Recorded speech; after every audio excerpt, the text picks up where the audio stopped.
Bienvenidos a todos. La clase de hoy va a ser sobre neutropenia febril. Para esta clase iniciaremos con una pequeña introducción al tema, seguido de las definiciones y el manejo inicial, tanto el tratamiento ambulatorio o internación y el tratamiento antibiótico correspondiente. Luego continuaremos con la estratificación de riesgos, donde veremos los scores o herramientas que se utilizan actualmente. Y finalmente las conclusiones sobre el tema charlado en el día de hoy.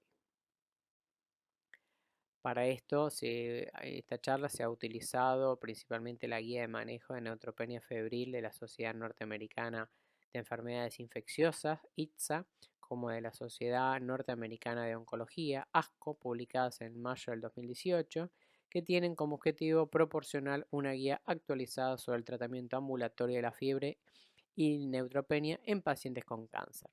También se hizo un enfoque utilizando las guías de nuestro hospital, principalmente para lo que es el manejo de los tratamientos antibióticos, siempre en paralelo viendo las guías ASCO-ITSA. Estas guías sabemos que fueron convocados un panel de expertos de actualización y habían realizado una revisión sistémica de diferentes estudios y justamente se agregaron nuevos estudios primarios a la revisión sistemática actualizada. Algo importante de esta guía es que se recomienda el juicio clínico al determinar qué pacientes serían candidatos para tratamiento ambulatorios y cuáles serían para tratamiento hospitalario, utilizando criterios clínicos o las herramientas validadas. Hagamos un poquito de historia, donde Bodey fue el primero en recoger la evolución de pacientes con leucemia hospitalizados por neutropenia febril, donde observó que el porcentaje de infecciones comenzaba a aumentar cuando los granulocitos bajaban de 500 milímetros cúbicos. Se incrementaban el porcentaje de bacterias graves. Además, resultó patente que la neutropenia prolongada durante más de una semana, así como la acompañada de leucemia en progresión, tenían un pronóstico claramente peor.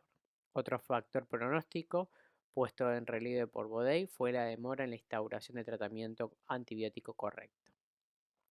Schimpf confirmó justamente estos datos que estaban dichos por Bodey dentro de un estudio que popularizó el concepto de cobertura contra la pseudomonas aeruginosa, que aún impera en muchos protocolos.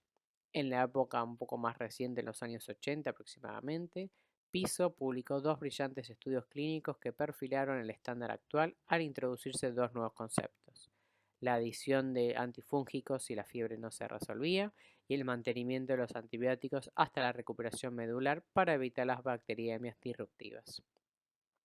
En 1989, la Sociedad Europea para la Búsqueda y Tratamiento de Cáncer confirmó la utilidad de la anfotericina B en pacientes con neutropenia febril mantenida. Las recomendaciones ITSA aconsejan justamente el uso de vancomicina en infecciones relacionadas con catéteres, colonización por estafilometil R, deterioro cardiovascular o bacteriemia por un gran positivo mientras no llega el antibiograma. Esto igualmente lo veremos más adelante.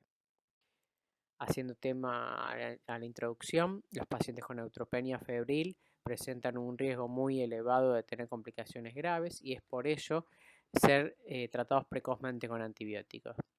Esta estrategia ha supuesto un éxito considerable en la reducción de las tasas de mortalidad. En los últimos años se asistieron a varios cambios en el paradigma del tratamiento de este síndrome. La tendencia mayor de los grupos de trabajos es establecer parámetros que permitan diseñar estrategias diagnósticas y terapéuticas individualizadas, basadas en la predicción del riesgo, sin olvidar las particularidades epidemiológicas y de la flora bacteriana de cada hospital. El espectro de patógenos bacterianos más comúnmente aislados en los pacientes con neutropenia febril durante o después del tratamiento por malignidad fueron combinados de diferentes especies, lo que son los gram negativos en los años 60-70 y los gram positivos en los años 80-90. A lo largo de las últimas 2 décadas se ha logrado notables avances en el tratamiento del paciente oncológico. Sin duda, uno de los que más se destaca ha sido la reducción en la morbimortalidad por complicaciones infecciosas como consecuencia de los procesos logrados en la prevención y tratamiento de estas infecciones. así como el acortamiento del periodo de neutropenia gracias al empleo de factores de crecimiento hematopoyéticos. La neutropenia sabemos que ocurre frecuentemente en pacientes con quimioterapia, donde sabemos que los neutrófilos son críticos para proveer defensas a un huésped durante una infección. El riesgo de infección se incrementa con la profundidad y la duración de la neutropenia. La neutropenia sabemos que es una emergencia infectológica, por eso la fiebre es un importante indicador y puede ser el único signo o síntoma de infección severa. A lo que es la prevención y manejo apropiado es importante, ya que la tasa de complicaciones es aproximadamente entre el 25 al 30% y la tasa de mortalidad por encima del 11%. En contexto de sepsis y de shock séptico, la mortalidad hospitalaria aumenta aún más, del 50%. Es por eso que es importante realizar el tratamiento de tratamiento empírico de forma precoz. Dado que la magnitud del componente mediado por neutrófilos de la respuesta inflamatoria puede ser silenciado en pacientes neutropénicos, la fiebre, como habíamos dicho, puede ser el primer y único signo de infección. Entre el 48 y el 60% de los pacientes neutropénicos febriles tienen un foco de infección oculto, como puede llegar a ser a nivel gastrointestinal, pulmonar o de la piel. El 16 al 20% de estos pacientes que tienen menos de 100 neutrófilos pueden desarrollar una bacteriemia en ausencia clínica.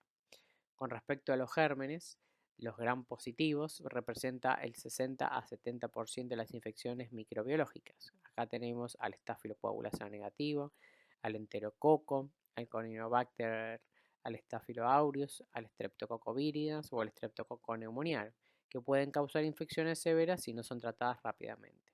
Con respecto a los gram negativos, son los más severos y últimamente ha habido un gran incremento en la incidencia de las mismas. Acá podemos encontrar la Escherichia coli, la Pseudomonas aeruginosa o la Klebsiella. Y finalmente, la parte fúngica son más frecuentes en pacientes que han recibido previamente un curso prolongado de antibiótico terapia de amplio espectro y con neutropenias prolongadas. Es por eso que es fundamental reconocer la neutropenia en forma temprana e iniciar la terapia antibacteriana sistémica empírica de inmediato para evitar la progresión de un síndrome de sepsis y posible muerte del paciente. Acá podemos identificar los microorganismos más a menudo durante el episodio de neutropenia febril, postquimioterapia en pacientes con malignidad hematopoyética, que se resume justamente en la siguiente tabla.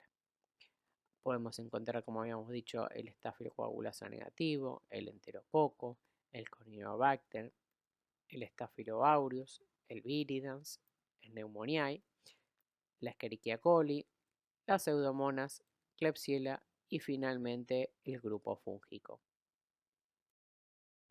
Veamos ahora las definiciones. Tenemos que la fiebre es la temperatura oral mayor a 38,3, sea oral o timpánica, o mayor a 37 o 38 por un periodo de 1 hora. 38 está en las guías ASCO, mientras que 37 en las guías del hospital. Medir la temperatura axilar no se recomienda porque no representa la temperatura corporal, y la temperatura rectal, como el tacto rectal, recordemos que está contraindicado en pacientes neutropénicos. Con lo que respecta a la neutropenia, es justamente los neutrófilos menor a 1000 o un descenso esperado en 48 horas. Una neutropenia severa se considera menos de 500 neutrófilos, una neutropenia profunda menos de 100 neutrófilos. Y una neutropenia funcional es cualquier defecto cualitativo, como vamos a ver.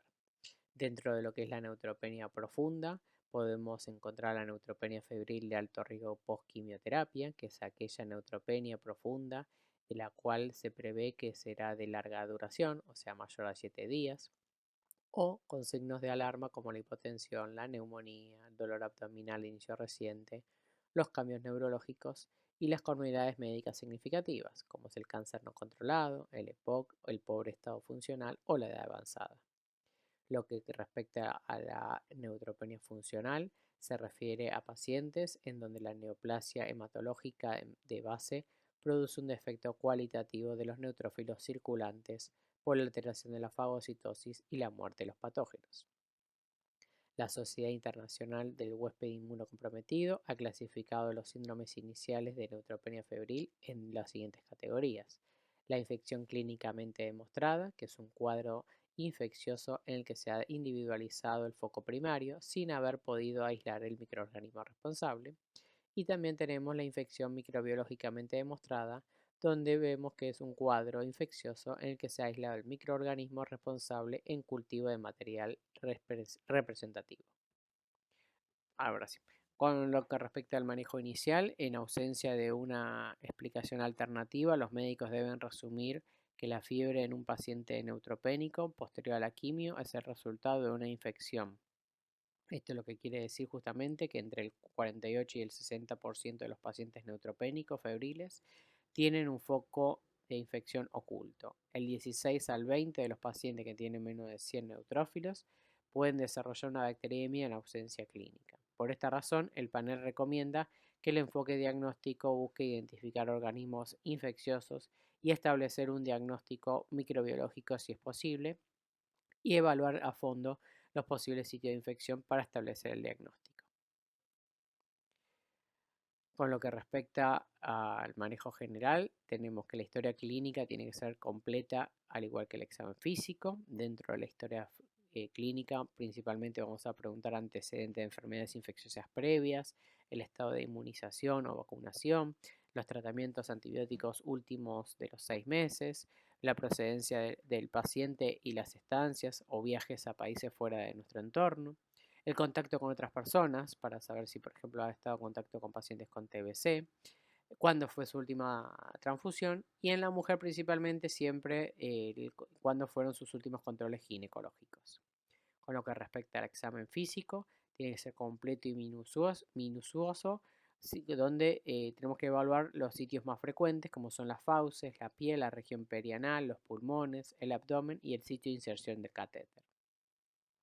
Después tenemos el laboratorio, que el primer día tiene que ser un laboratorio muy completo, donde incluya la rutina de terapia, que sería nuestro caso, un hepatograma, un estado ácido básico con láctico, si es que lo requiere, principalmente cuando veamos que el paciente tenga un cuadro de insuficiencia respiratoria. Y cuando pasaron 3 días de antibióticos, solamente control de hemograma y creatinina o algún otro valor, dependiendo también del antibiótico que se utilice, que lo requiera.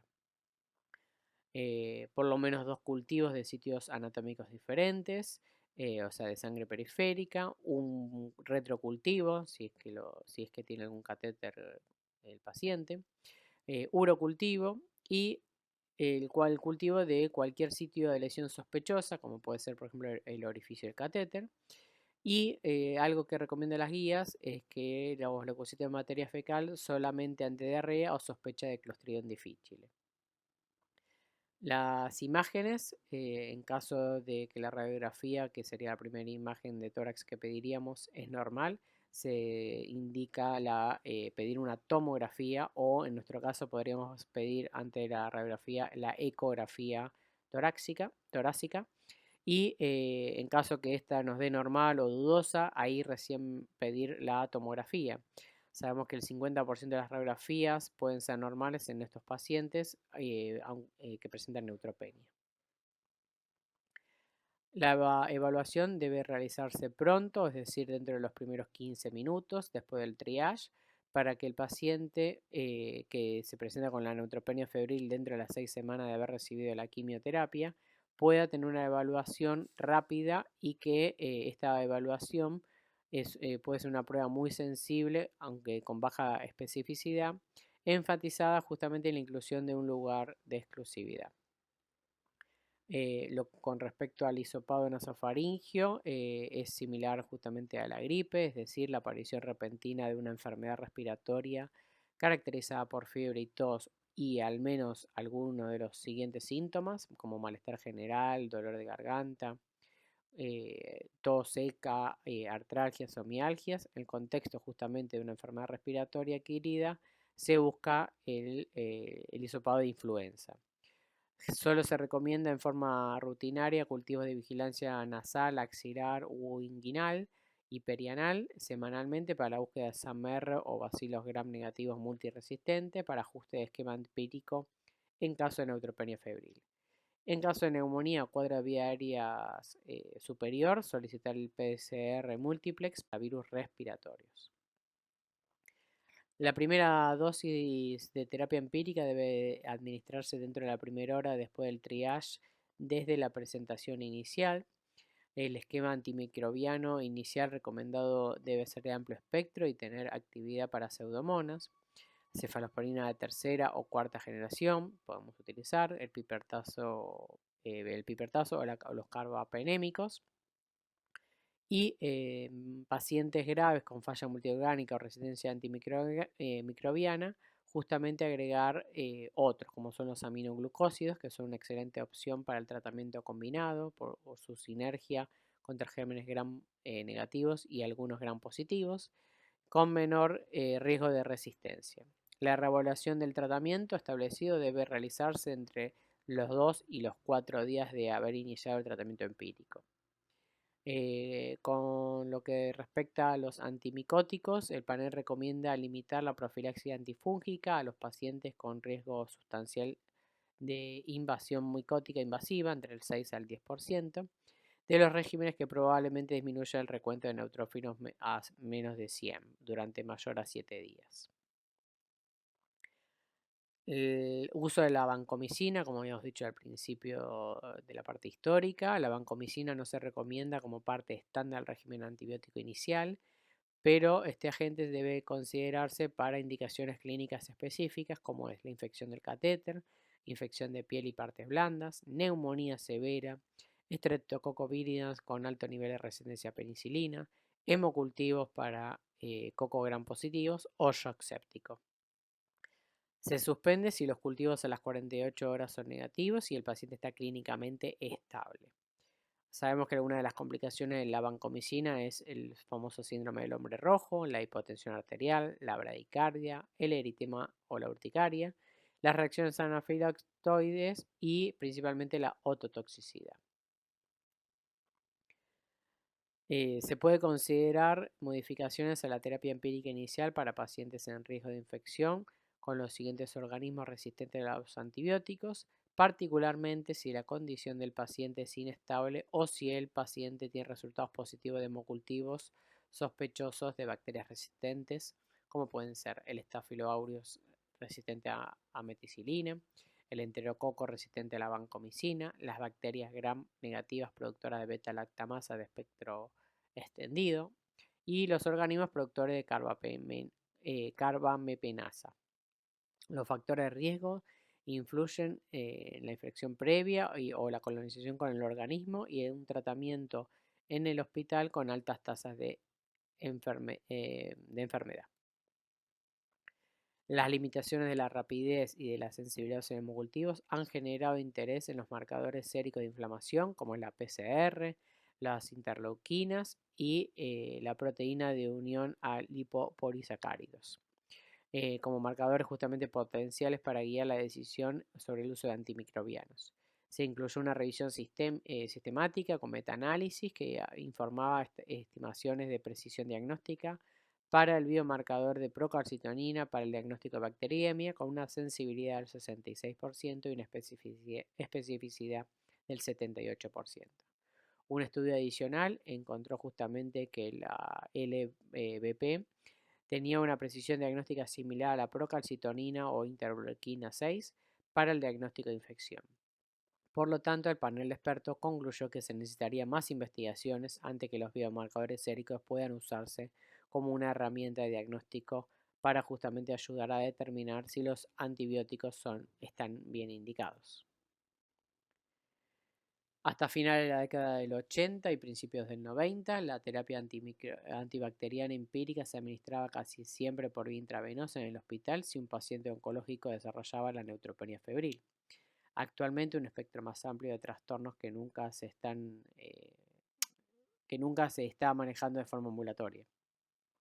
Los pacientes con neutropenia febril, que son elegibles para el alta y tratamiento ambulatorio, también deben cumplir con los siguientes requisitos psicosociales y logísticos, los cuales son la residencia menor a 1 hora, menos de 48 kilómetros de la clínica, que el médico de emergencia u oncólogo esté de acuerdo con el tratamiento ambulatorio, ser capaz de cumplir los requisitos logísticos, tener algún miembro o un cuidador en la casa a las 24 horas, tener acceso a un teléfono y transporte, no tener el historial de incumplimiento de los tratamientos, control por lo menos cada 3 días, con principalmente recuento de neutrófilos, y algo frecuentemente es el control de la temperatura.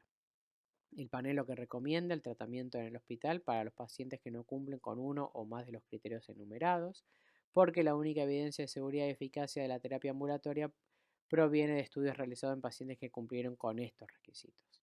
Las ventajas potenciales del tratamiento ambulatorio, acordémonos que incluye una mayor comodidad para los pacientes y sus familiares, menores costos de atención y particularmente una menor exposición a infecciones adquiridas en el hospital, que a menudo pueden ser resistentes o por los antibióticos utilizados con mayor frecuencia. Los pacientes deben ser evaluados para su ingreso al hospital si ocurre cualquiera de las siguientes ítems. Que no haya una diferencia de la fiebre posterior a 2-3 días de tratamiento, la recurrencia de la fiebre, los nuevos signos o síntomas de infección, la no tolerancia a la vía oral, los requerimientos del cambio antibiótico inicial o los cultivos con gérmenes resistentes. Un nuevo estudio que comparó el tratamiento hospitalario versus el ambulatorio incluyó la administración justamente de antibióticos empíricos en el hospital, así como un periodo de espera de 24 horas antes del alta temprana. Los resultados de este estudio fueron consistentes con una tasa de fracaso del 3 al 15% de la estrategia ambulatoria. De acuerdo con un panel de pautas internacionales de la campaña de sobreviviendo a la sepsis, el panel también recomienda la administración de la primera dosis de terapia antimicrobiana empírica inicial tan pronto como sea posible después del triage, o sea, dentro de la primera hora, que parece un estándar de rendimiento alcanzable y prudente desde la presentación de la neutropenia febril. El panel lo que recomienda es la observación durante por lo menos 4 horas después de la dosis inicial como práctica prudente antes del alta para continuar la terapia empírica como paciente ambulatorio.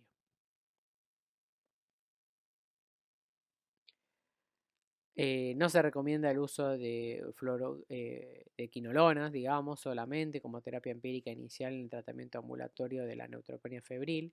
Sin embargo, algunos estudios han demostrado que la monoterapia puede ser efectiva en pacientes ambulatorios de bajo riesgo. Con lo que respecta a la alta prevalencia de BLE o de resistencia a las quinolonas, se debe considerar al ingreso hospitalario y el tratamiento antibacteriano empírico inicial con carbapenems.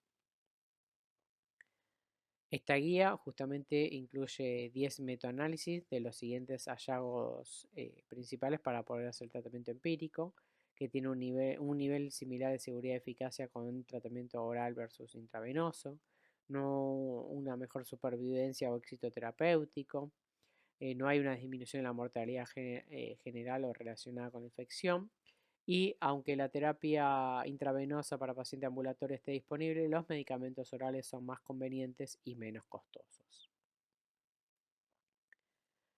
Ahora, otro de los ítems de la guía ASCO, que sería una de las segundas preguntas que se hacen, es qué pacientes con neutropenia febril tienen bajo riesgo de complicaciones médicas y por lo tanto son candidatos para el tratamiento ambulatorio. A lo que ellos responden justamente que el juicio clínico debe utilizarse a la hora de seleccionar candidatos para el tratamiento ambulatorio. Se deben evaluar los factores de riesgo para complicaciones. Por lo tanto, el panel justamente recomienda el manejo de ciertos pacientes en el hospital, por lo que es, por ejemplo, la falla multiorgánica, las afecciones comórbidas, los signos vitales, los signos o síntomas clínicos, los sitios anatómicos documentados de infección, datos de laboratorio o los datos de imágenes. Para esto justamente vamos a ver los criterios de riesgo de complicaciones que excluyen al paciente del manejo ambulatorio, organizado por los diferentes sistemas, lo que es el cardiovascular, vemos que ahí hay una lista completa, igual que la hematológica, tenemos síntomas, complicaciones, gastrointestinales como a nivel hepático, las infectológicas, que principalmente ahí dice justamente la presencia de un sitio anatómico claro de infección, lo que dicen las nuevas apariciones de síntomas mínimos de infección del tracto urinario y la sinusitis pueden excluirse de este requisito en la mayoría de los entornos de neutropenia menor a 7 días y la ausencia de infección por hongos. Tenemos también a nivel lo que es la hipoxemia, la hipercapnia, los neumotórax o la presencia de hallazgos de nódulos o de formación de imágenes cavitarias pulmonares sugerentes de un proceso intratorácico activo. Y finalmente, lo que es a nivel renal, podemos tener la injuria renal aguda, la nueva aparición de hematuria macroscópica, una obstrucción urinaria o una nefrolitiasis, la deshidratación clínicamente relevante y las alteraciones electrolíticas, ya sea acidosis o alcalosis. Ahora, sabemos que el MASC o el talco son las scores que más utilizamos. Sabemos que son herramientas recomendadas para identificar pacientes que pueden ser candidatos para tratamiento ambulatorio, pero teniendo algunas excepciones. Los pacientes con neutropenia febril que están infectados por patógenos resistentes a quinolonas o resistentes a beta-lactámicos o cefaloporinas deben ser considerados como pacientes para hospitalizar con un régimen a base justamente de carbapenem que probablemente requieran múltiples dosis por día. Los pacientes colonizados o con sospecha de SAMR o enterococo, resistente a banco o el estenotroponemas deben considerarse también como candidatos para el tratamiento hospitalario, al igual que los pacientes sometidos a trasplante de médula o terapia de inducción para leucemias agudas. El puntaje MASC o las reglas Talcott, clasifican erróneamente a algunos pacientes como de bajo riesgo. El análisis agrupado encontró que se desarrollaron complicaciones graves menor al 11% de los pacientes clasificados como de bajo riesgo por puntaje MASC mayor a 21 y del 7% de los pacientes del grupo 4 de Talcott. La actual guía identificó una herramienta validada como recientemente, la CISNE, la Clinical Index of Stable Febrile Neutropenia, para predecir complicaciones mayores como la insuficiencia renal, la hipotensión, la arritmia, entre otros. CISNE mostró mejores características de rendimiento que el índice de MASC y la regla de Talcott. Es un modelo válido para clasificar con precisión a pacientes con cáncer con episodios de neutropenia febril aparentemente estables. La herramienta pronóstica más validada sabemos que la escala de MASC, que donde el grupo evaluó 1.500 pacientes pertenecientes a 15 países, donde se trató de un estudio muy grande de tipo prospectivo que nuevamente incluyó al menos de un 50% de pacientes con neoplasias hematológicas. Tras la realización del estudio multivariante, justamente quedan 8 variables como factores de riesgo independientes. El paciente asintomático con síntomas leves, el que no esté hipotenso, que no sea un paciente de POC, que no haya infecciones fúngicas previas, el que no haya un cuadro de deshidratación que requiera fluidoterapia, los síntomas moderados, que el paciente pueda hacer tratarse de forma ambulatoria y la edad del paciente. El valor es de 26 y que cuanto más puntos mejor es el pronóstico. Una puntuación mayor a 21 identifica al grupo de bajo riesgo de los siguientes parámetros predictivos: una sensibilidad del 80% con una especificidad del 71% y un valor predictivo positivo del 94% y un negativo del 39%. Por último, los pacientes considerados de alto riesgo tienen una tasa de complicaciones del 39% con un 14% de mortalidad. Aunque no es específica de pacientes con tumores sólidos, la selección de pacientes en ensayos clínicos de tratamiento oral o ambulatorio se ha basado en criterios de exclusión, considerándolos que los resultados han sido satisfactorios. Los pacientes definidos de forma empírica como de bajo riesgo son aquellos que tienen una neutropenia menor a 500 neutrófilos durante al menos 7 días de duración, sin complicaciones en la evaluación inicial y sin disfunciones orgánicas agudas. El primer sistema pronóstico se debe a Talcott, que en 1988 publicó una revisión retrospectiva que incluyó al menos 50% de pacientes con tumores hematológicos. Los 4 grupos de Talcott se recogen justamente en la siguiente tabla, donde podemos ver el grupo 1 comprende los casos que acontecen en mitad de un ingreso por otro motivo.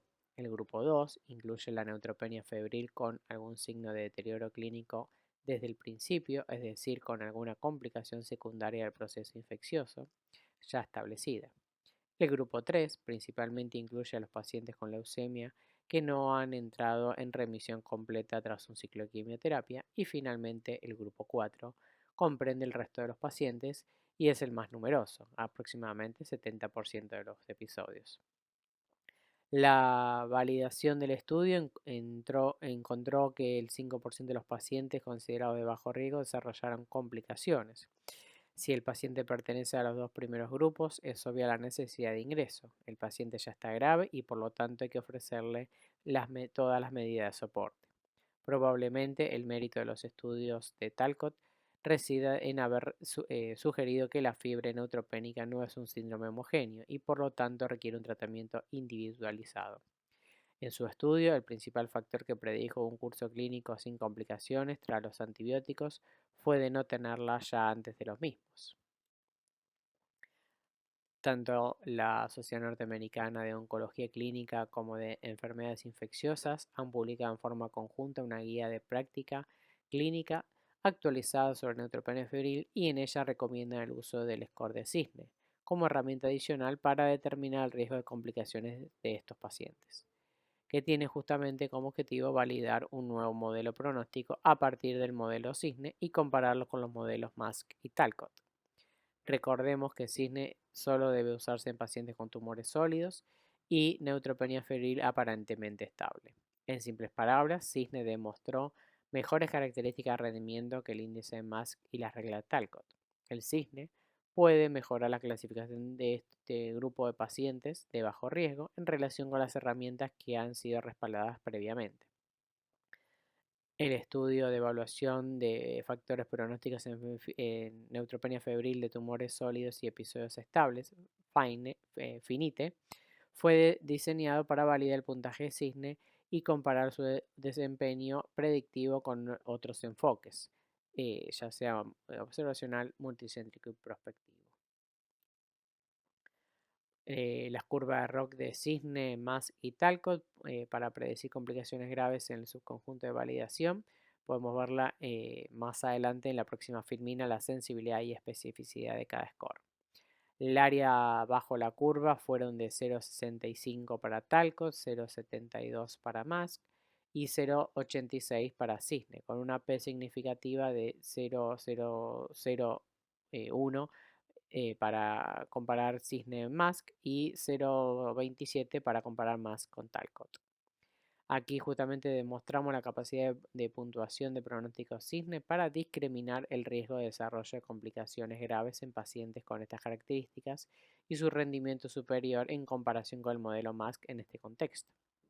En conclusión, los pacientes con neutropenia febril considerados clínicamente estables pueden estratificarse en tres grupos con cursos clínicos marcadamente diferentes basados en el puntaje cisne validado. El puntaje justamente puede considerarse como un nuevo estándar de clasificación de riesgo para ayudar a los médicos a tomar decisiones de tratamiento individualizado más seguro, incluso la terapia ambulatoria. Acá podemos ver justamente los diferentes parámetros donde vemos que cisne se lleva un valor predictivo negativo del 97%, que recordemos que es la probabilidad de no tener la enfermedad si el resultado de la prueba diagnóstica es negativa. Por lo tanto, los motivos para recomendar el uso de cisne han sido el bajo riesgo de sesgo según los criterios de Quality in Prognostic Study Tool y la mayor precisión de cisne en su ámbito de aplicación con respecto a las otras escalas actualmente validadas. Podemos ver acá un algoritmo de actuación para la atención inicial del paciente con neutropenia febril en un servicio de urgencias y la evaluación del riesgo de complicaciones y la modalidad de tratamiento, incluyendo los tiempos máximos deseables en cada una de las actuaciones. Justamente después dentro de cada una hay algún tipo de aclaración, pero lo importante es, como habíamos dicho, que el paciente sea atendido de forma rápida y precoz para que pueda recibir su tratamiento de forma adecuada. La neutropenia es una complicación justamente frecuente entre pacientes oncomatológicos tratados con quimioterapia hasta un 80% y con una tasa de mortalidad del 11%. por eso se lo considera una urgencia médica, una urgencia infectológica. El tratamiento empírico para neutropenia febril debe iniciarse en forma precoz y dentro de la primera hora de admisión hospitalaria y reevaluarse cada 2 a 4 días de iniciado y ajustarlo a la respuesta y el estado clínico del paciente. Es crucial evaluar el riesgo de complicaciones graves en pacientes con fiebre, con neutropenia febril, ya que esta evaluación dictará el enfoque de la terapia, incluida la necesidad de hospitalización, el antibiótico intravenoso y la estadía prolongada. El índice MAS o TALCO, acordémonos que son herramientas recomendadas para identificar pacientes que pueden ser candidatos para el tratamiento ambulatorio, y el score de CISNE considerarse como un nuevo estándar de clasificación de riesgo para ayudar a los médicos a tomar decisiones de tratamiento individualizadas más seguras, incluso en la terapia ambulatoria. Recordemos que dentro del score de MASC o TALCOT, los que son considerados bajo riesgo son generalmente de tratamiento ambulatorio con tratamiento oral, mientras que los de alto riesgo son monoterapia o terapia combinada con requerimiento de la admisión hospitalaria y que pasado los 3 a 5 días de fiebre iniciamos el tratamiento antifúngico. Recordemos que justamente el tratamiento ambulatorio tiene la ventaja particular de una menor exposición a infecciones y por lo tanto la educación efectiva sobre los síntomas de infección y las red flags son vitales justamente para que nuestro paciente pueda identificar y darle su tratamiento ambulatorio. Desde ya, muchas gracias.